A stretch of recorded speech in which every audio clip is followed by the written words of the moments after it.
अगर multiverse exist करता है तो आपका लाइफ एक एक्सपेरिमेंट हो सकता है और शायद आपका बेस्ट वर्जन कहीं और एग्जिस्ट करता हो। Hello everyone, welcome back to my channel. सोच के देखिए, अगर मैं आपको कहूँ जिस यूनिवर्स में आप जी रहे हो वो अकेला यूनिवर्स नहीं है। हो सकता है कि कहीं और भी यूनिवर्स एग्जिस्ट करते हो और वहाँ पे आपका एक और वर्जन जिंदा हो, बस आर्ट अलग है और टाइम अलग है। ये कॉन्सेप्ट सिर्फ हॉलीवुड का नहीं और ना ही सिर्फ मॉडर्न साइंस का है।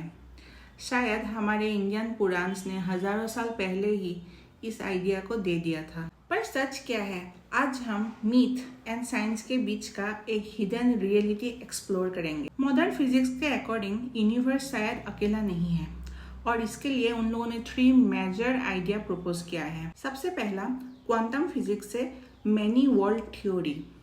अकॉर्डिंग टू दिस हर डिसीजन एक न्यू रियलिटी को क्रिएट करते हैं। सेकेंड वन कॉस्मोलॉजी से inflation theory.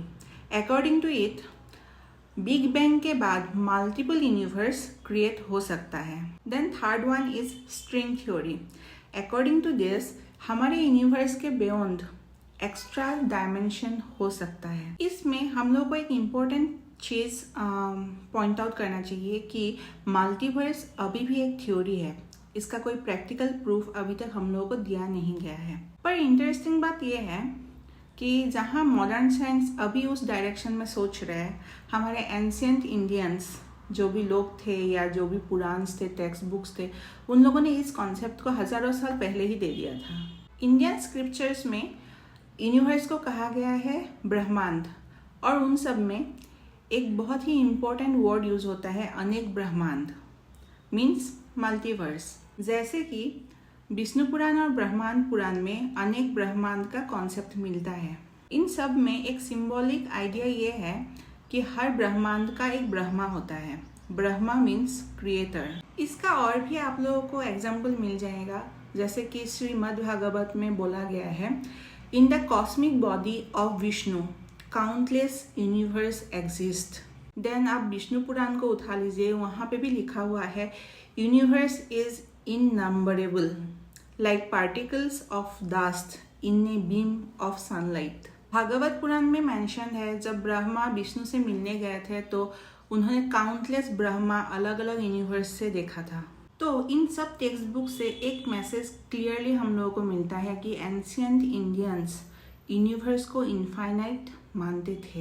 Ancient Indian cosmology के हिसाब से स्पेस इनफाइनाइट है, टाइम साइक्लिक है एंड वर्ल्ड मल्टीपल है। और ये आइडिया मॉडर्न कॉस्मोलॉजी से सरप्राइजिंगली क्लोज है। मॉडर्न साइंस कहते हैं कि यूनिवर्स बिग बैंग से स्टार्ट हुआ है, बट इंडियन टेक्स्ट कहते हैं कि यूनिवर्स एक साइकिल है। सबसे पहले सृष्टि होता है, मीन्स क्रिएशन, देन स्थिति मीन्स एग्जिस्टेंस, देन आता है प्रलय मीन्स डिस्ट्रक्शन, उसके बाद फिर से रिक्रिएशन होता है। और ये कॉन्सेप्ट आपको महाभारत में भी मिल जाएगा जब कृष्ण अर्जुन को ये यूनिवर्स के बारे में एक्सप्लेन कर रहे थे। अब इंटरेस्टिंग फैक्ट ये है कि आज का साइंटिस्ट भी कहते हैं कि यूनिवर्स फ्यूचर में कोलैप्स या रीबर्थ हो सकता है। तो क्वेश्चन आता है कि क्या एंशिएंट इंडिया ने यूनिवर्स के साइक्लिक नेचर को पहले ही समझ लिया था?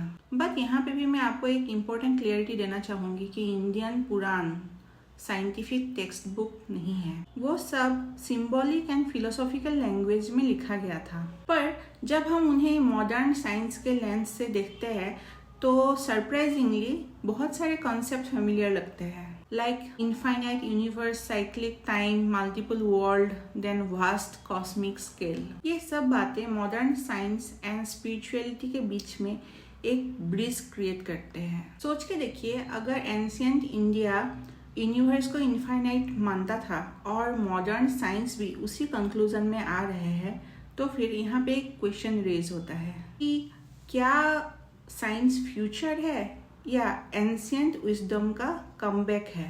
शायद मल्टीवर्स का कॉन्सेप्ट एक फैंटेसी नहीं, एक पॉसिबिलिटी है। शायद हम सब लोग एक कॉस्मिक स्टोरी का एक छोटा सा पार्ट है। अगर आपको एक वीडियो अच्छा लगा हो तो please like, share and subscribe कीजिए।